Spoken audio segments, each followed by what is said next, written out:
navuga kuri Perezida wa Repubulika y'u Rwanda Paul Kagame nkuko nawe namuvuzeho, navuga yuko ngiye nkunda kumwita big dealer, dukurikije yuko muri no minsi muri kubona hari intwaro nyinshi za Afrika y'Epfo na za SADC muri rusange zirimo kugenda zicishwa mu Rwanda, ndetse ibyo nabyo kuba ziri gucishwa mu Rwanda biri muri bya bintu navuga binini Perezida ajya akora inyuma y'amarido twebwe tutajya tumenya ngo byagenze gute. Mwe nigeze kwandika muri Google ndavuga se nk'ubu ubona ninde ushobora kuba Perezida wa Afrika, urimo kubaza nk'abantu bakunda gukoresha chat GPT n'intuza zitandukanye, bagiye hari muri suggestion batanga bongera bakagaruramo Perezida wa Repubulika y'u Rwanda Paul Kagame. Suko babirengagije ko hari abandi ba Perezida, suko babirengagije ko hari iki, ahubwo nuko hari impamvu iba navuga ngo na imashini ziba zamugarutseho. Ngiye tugiye kubana rero ndi 7 n'ubundi tugakunda kuba tubana igihe kinini cyane na Savimbi ukunda kubagezaho amadocumentary agiye atandukanye, nanjye tugaba tugiye kuzajya tubana mu isesengura makuru rigiye ritandukanye, inyuma y'amarido, ama breaking news, nkavuga uko mbyumva nawe ukaza uko byumva muri comment. Ntibagirwe subscribe, liking, unasharing, kuko kumara igihe kingana wenda n'umwaka ureba kuri channel runaka, channel ya film ukunda, channel iriho amakuru ukunda, ariko ukaba utarasubscribinga, buriya nabyo ntago ari bisaba ko appreciate aba.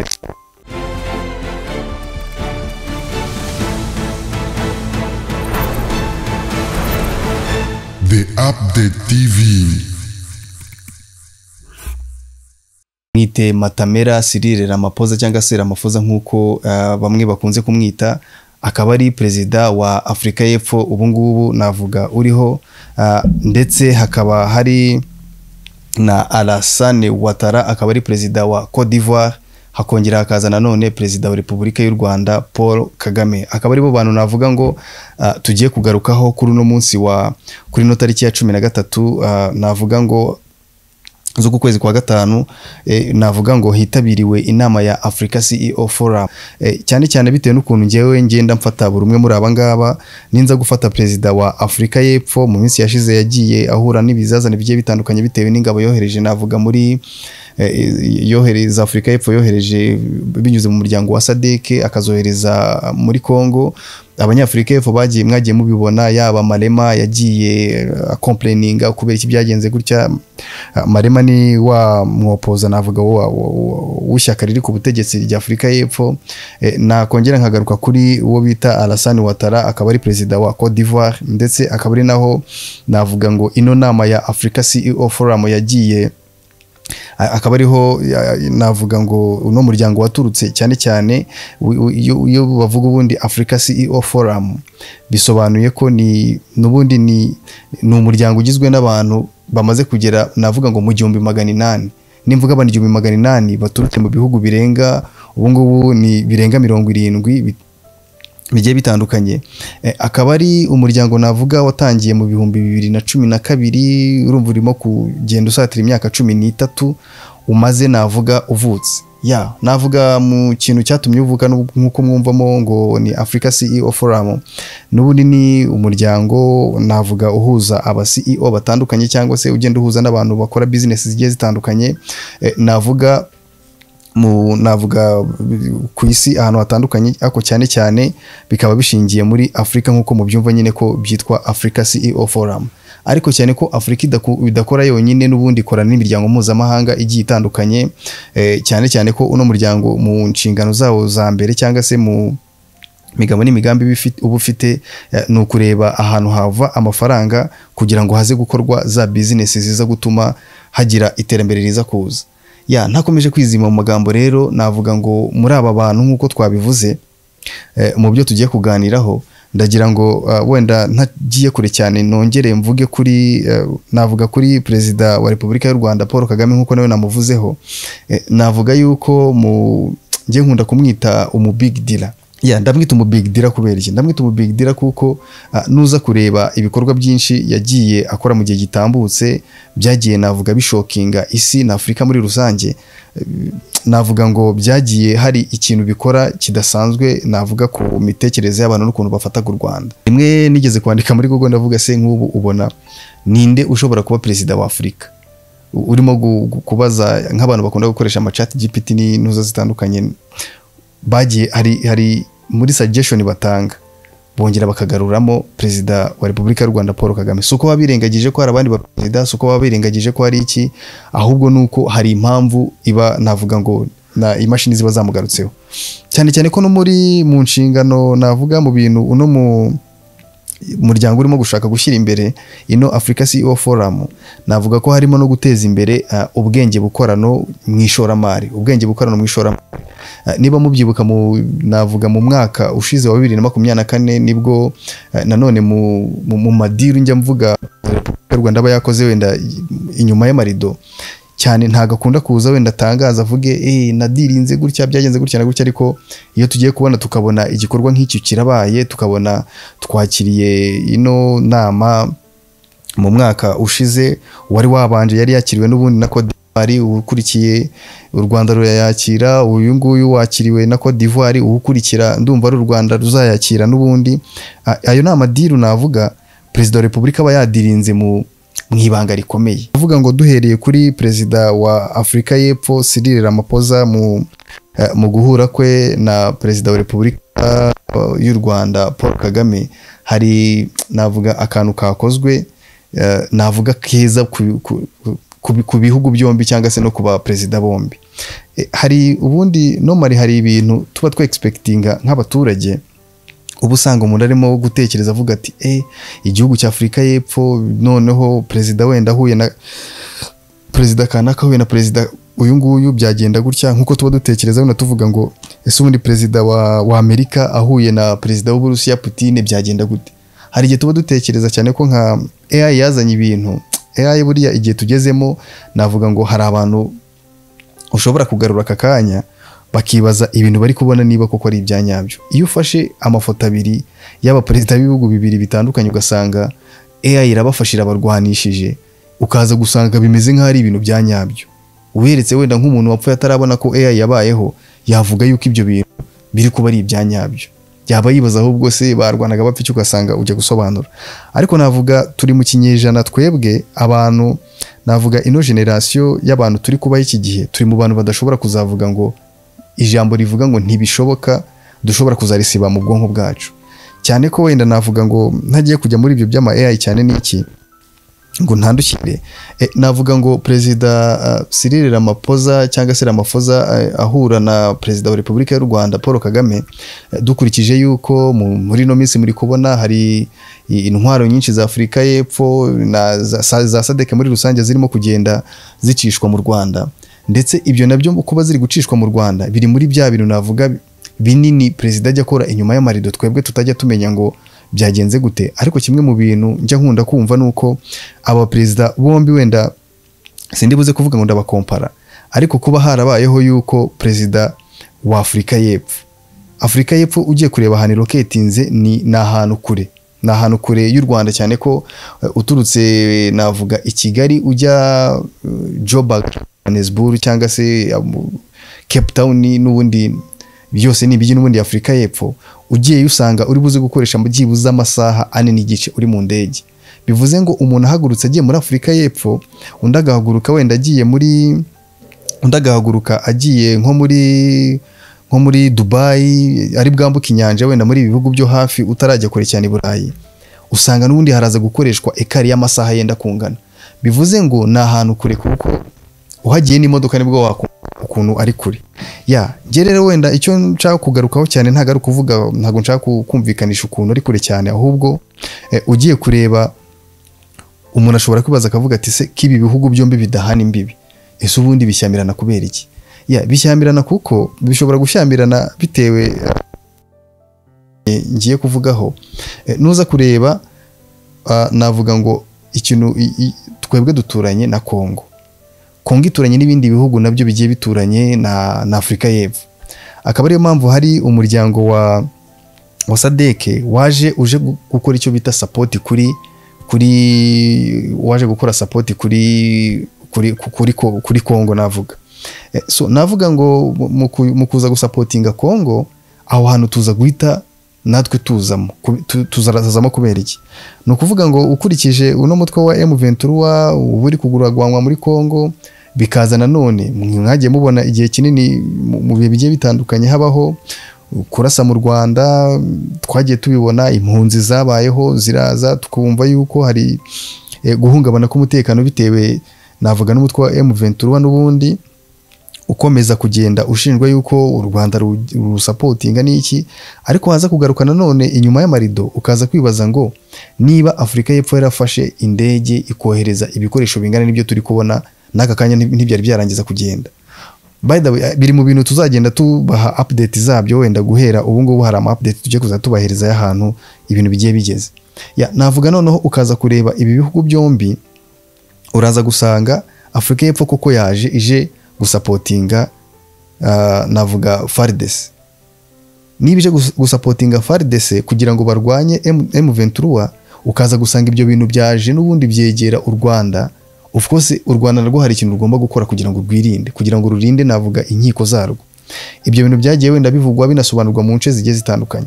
Niyo mpamvu nandi kugaruka ku kintu navuze ngo dushobora kwibaza ngo kuba Afurika y'Epfo iri ahantu kure, twebwe igihugu cy'u Rwanda kikaba kiri hafi, ese ntihashobora kubaho kuba ku gihugu kiri kure ikindi kiri hafi?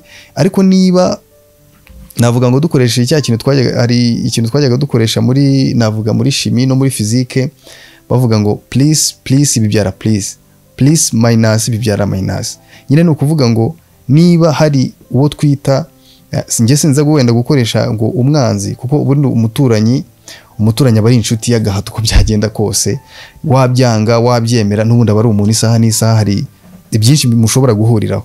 Ariko noneho navuga ngo niba M23 bari kwishinja u Rwanda, ugasanga Afurika y'Epfo yohereje ingabo zingana n'izo twagiye tubona, ziraje zigiye kurwanya M23 mu nyungu ibivuga iharanira n'iziri kurwanira, harimo yuko irwanira inyungu z'uko abantu bavuga ururimi rw'ikinyarwanda ndetse n'abantu bashaka gukorerwa navuga nanone ikimeze nka icyo nakita genocide hara muri Kongo, bari guharanira yuko icyo kintu kigomba guhagarara, barwanira n'ubusugire bwabo n'ubutaka bwabo n'iki byose. Noneho nkongera nkagaruka ku ijambo Perezida wa Repubulika y'u Rwanda yigeze kuvuga, aravuga ngo ese n'ubundi niba abazungu koko bashaka gukemura iki kibazo, kubera iki badashobora gufata ubutaka bakase babutwara n'abavuga ikinyarwanda, reka mbyite gutyo, kuki batabukata ngo bongere bimure imipaka bayijyane hirya babirukane n'ubutaka bwabo? Yarari kuvuga cyane cyane ku bantu bavuga ururimi rw'ikinyarwanda bakomezaga gushinjwa bashaka kubatahisha mu gihugu kingana nk'uko kingana dufite, kandi birengagije yuko hari ubutaka bwabo n'ubundi barimo gushaka ko mbega ni nko gushaka kwirukana abantu bagasiga ubutaka. Ibyo ngibyo ntago aribyo nshaka kugarukamo cyane wenda kugira ngo ntaza kwizima mu magambo, ahubwo nagira ngo ngaruke ku kuba n'ubundi Afurika y'Epfo nuza kureba urasanga yaraje koko ije kurwanya M23. Afurika y'Epfo niba yaraje ikaba iri kuri party iri kurasa bikagera mu Rwanda, of course ako kanya babyahindutse nka hari umwanzi. Ariyo mpamvu tension ibi hari mu bantu bari kuvuga wenda mu makuru bavuga bati noneho aba bantu nibaza guhura biragenda gute? Ese menya hari baba banatekereza nka bya bintu navugaga bya AI, batekereza yuko hashobora kuza kuba habaho kurwana. Ariko ni ukuvuga ibihugu ukuntu bibana bitandukanye n'ukuntu abantu babana muri rusange, kuko cyane cyane buri igihugu bajya bavuga ngo muntu uza muri politike nta nshuti ihoraho nta n'umwanzi uhoraho. Byose nyine ni ukureba uko ibihugu bigomba kubana, cyane cyane ko abantu bamwe barapfa bakagenda abandi bakavuka kandi igihugu kigagumaho.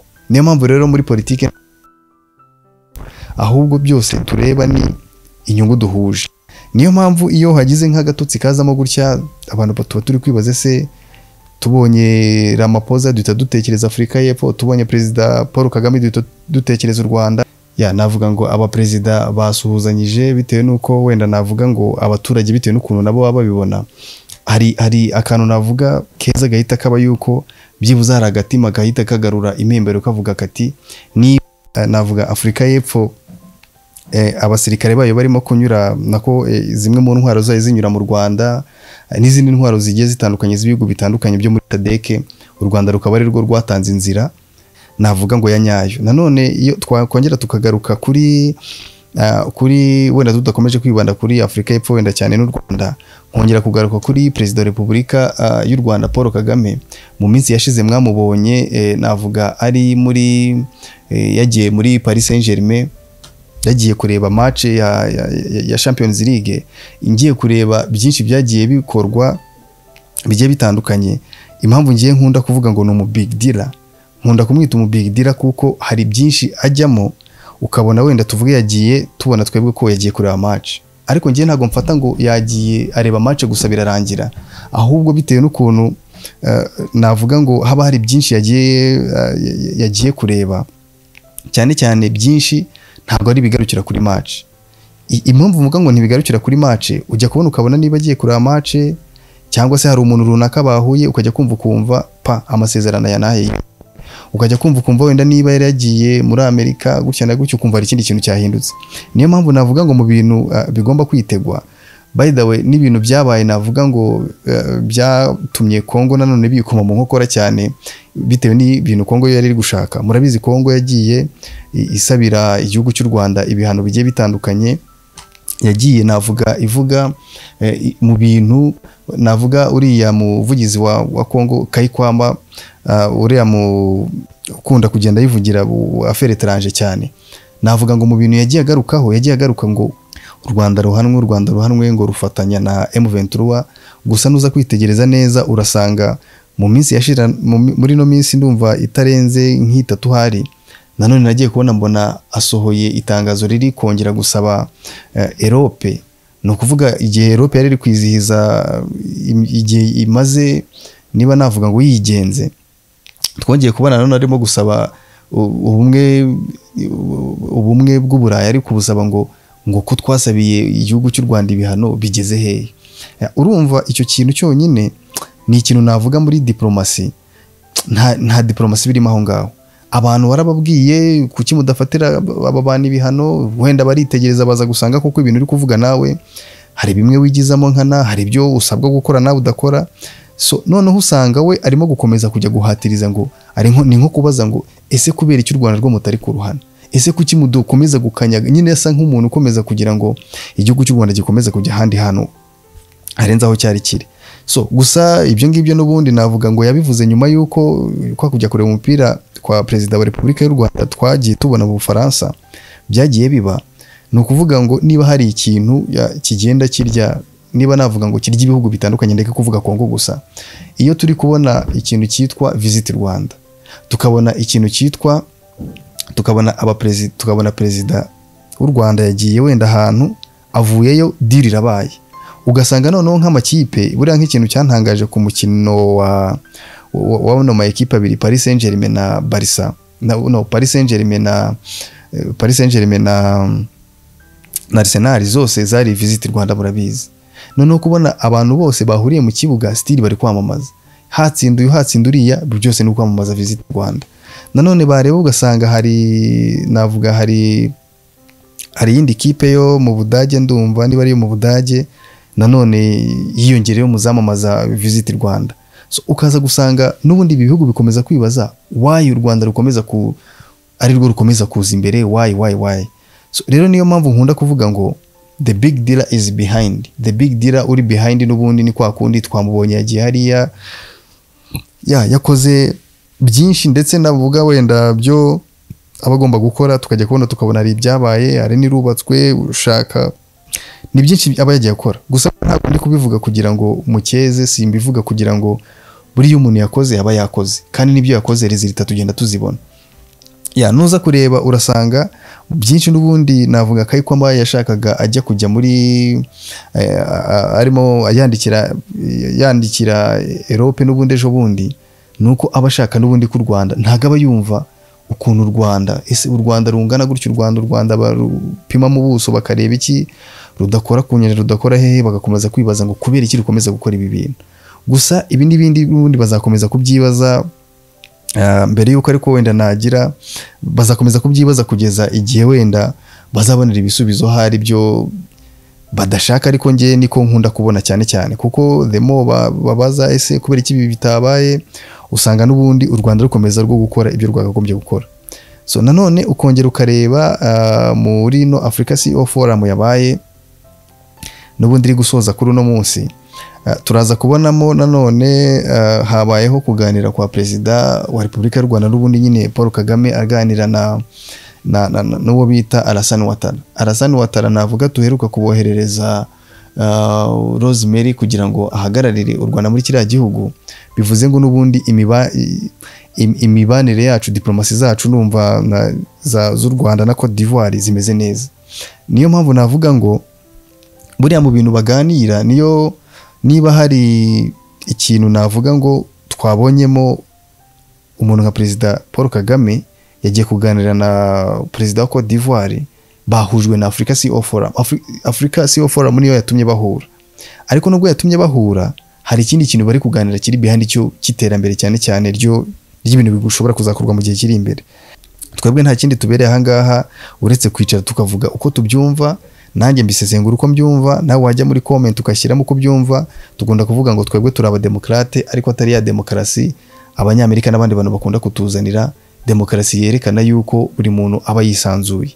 Ntabwo ari nka za televiziyo za kera warebaga amakuru utari buze gushyiraho comment, wemerewe kujya muri search engine yawe ukajya muri YouTube ukaza kureba video, nyuma yo kuyireba gushyiraho comment y'ukuntu wumva ibintu n'ukuntu bifata.